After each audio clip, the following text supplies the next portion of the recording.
I loved the old man. He had never wronged me. He had never given me insult. For his gold I had no desire. I think it was his eye. Yes, it was this. One of his eyes resembled that of a vulture, a pale blue eye with a film over it.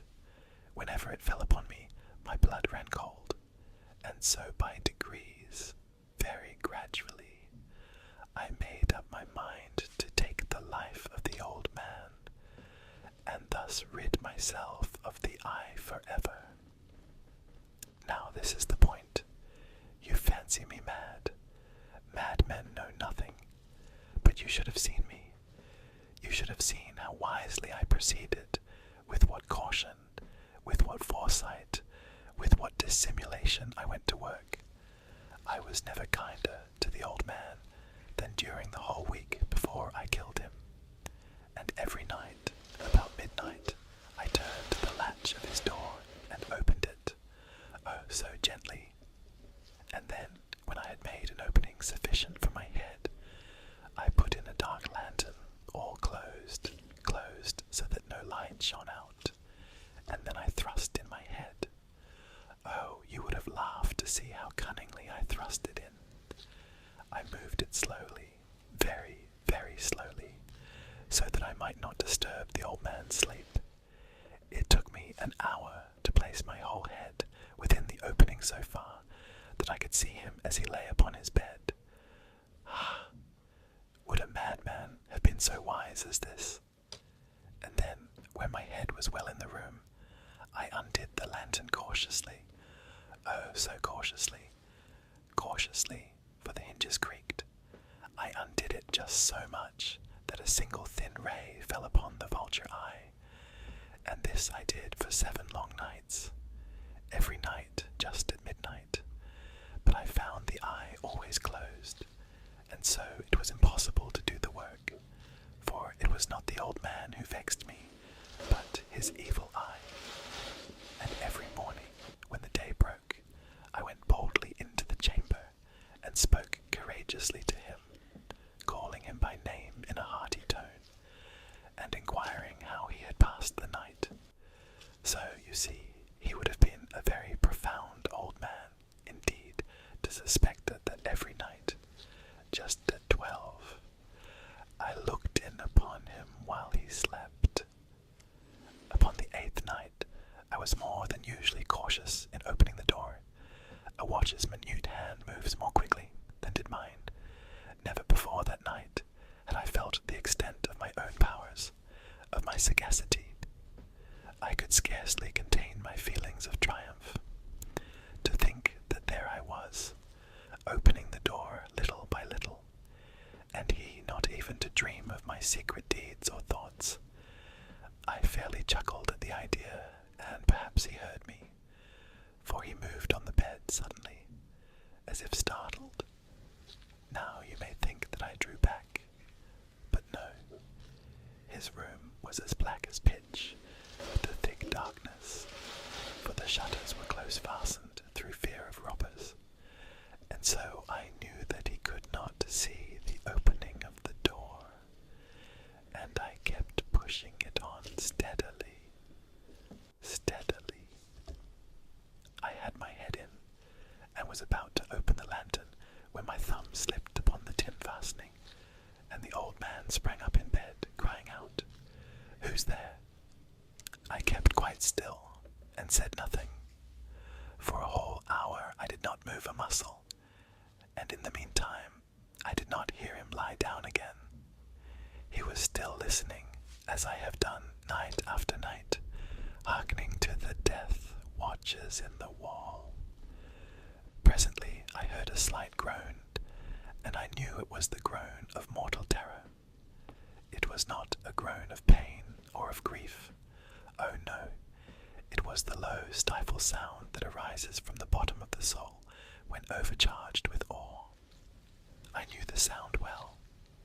Many a night, just at midnight, when all the world slept, it has welled up in my own bosom, deepening with its dreadful echo the terrors that distracted me.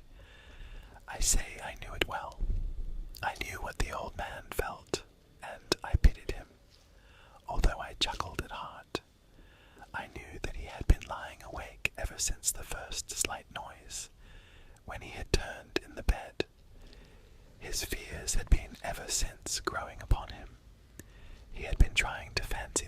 houseless, but could not.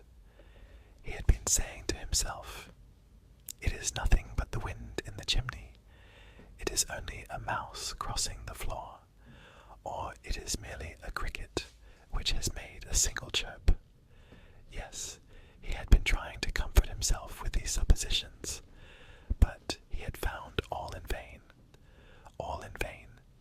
because death, in approaching him, had stalked with his black shadow before him and enveloped the victim, and it was the mournful influence of the unperceived shadow that caused him to feel, although he never saw nor heard, to feel the presence of my head within the room. When I had waited a long time, very patiently, without hearing him lie down, I resolved to open a very little crevice in the lantern. So I opened it. You cannot imagine how stealthily, until at length a single dim ray, like the thread of the spider, shot from out the crevice and fell full upon the vulture eye. It was open, wide open, and I grew furious as I gazed upon it. I saw it with perfect distinctness, all a dull blue, with a hideous veil over it that chilled the very marrow in my bones. But I could see nothing else of the old man's face or person, for I had directed the ray, as if by instinct, precisely upon the damned spot. And have I not told you that what you mistake for madness is but over-acuteness of the sense? Now, I say, there came to my ears a low, dull, quick sound, such as a watch makes when enveloped in cotton. I knew that sound well, too. It was the beating of the old man's heart. It increased my fury, as the beating of a drum stimulates the soldier into courage. But even yet I refrained and kept still. I scarcely breathed. I held the lantern motionless. I tried how steadily I could maintain the ray upon the eye. Meantime, the hellish tattoo of the heart increased. It grew quicker and quicker, and louder every instant. The old man's terror must have been extreme.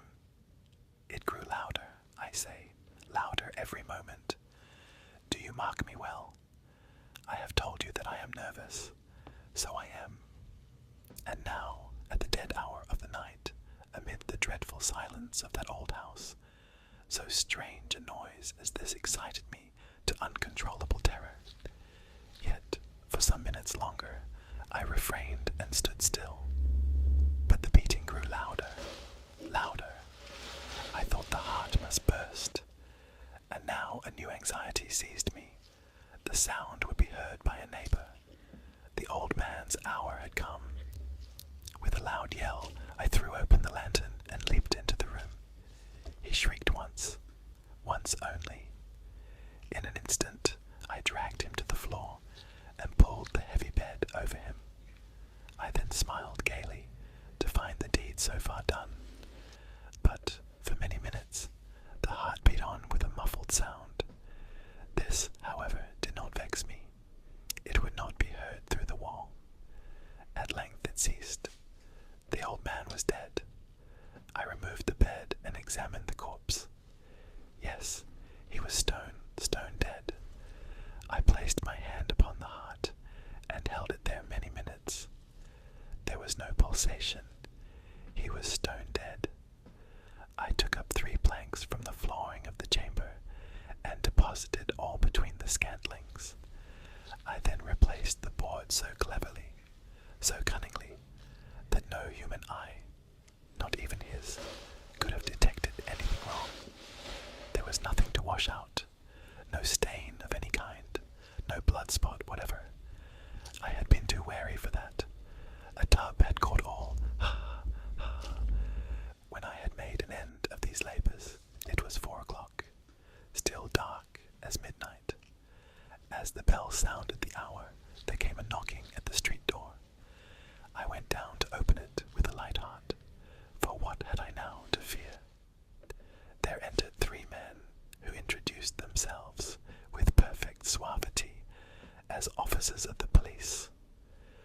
shriek had been heard by a neighbor during the night. Suspicion of foul play had been aroused. Information had been lodged at the police office, and they, the officers, had been deputed to search the premises. I smiled, for what had I to fear? I bade the gentleman welcome. The shriek, I said, was my own in a dream. The old man, I mentioned, was absent in the country. I took my visitors all over the house. I bade them search well. I led them at length to his chamber. I showed them his treasures, secure, undisturbed. In the enthusiasm of my confidence, I brought chairs into the room, and desired them here to rest from their fatigues, while I myself, in the wild audacity of my perfect triumph, placed my own seat upon the very spot beneath which reposed the corpse of the victim. The officers were satisfied. My manner had convinced them. I was singularly at ease. They sat, and while I answered cheerily, they chatted of familiar things. But ere long, I felt myself getting pale and wished them gone. My head ached, and I fancied a ringing in my ears. But still they sat and still chatted. The ringing became more distinct. It continued and became more distinct. I talked more freely to get rid of the feeling. But it continued and gained definiteness, until at length I found that the noise was not within my ears. No doubt I now grew very pale, but I talked more fluently, and with a heightened voice. Yet the sound increased, and what could I do? It was a low, dull, quick sound, much such a sound as a watch makes when enveloped in cotton. I gasped for breath, and yet the officers heard it not. I talked more quickly, more vehemently, but the noise steadily increased. I arose and argued about trifles, in a high key and with violent gesticulations, but the noise steadily increased. Why would they not be gone? I paced the floor to and fro with heavy strides, as if excited to fury by the observations of the men, but the noise steadily increased. Oh God, what could I do? I foamed, I raved, I swore. I swung the chair upon which I had been sitting, and grated it upon the boards, but the noise arose over all and continually increased. It grew louder, louder, louder, and still the men chatted pleasantly and smiled.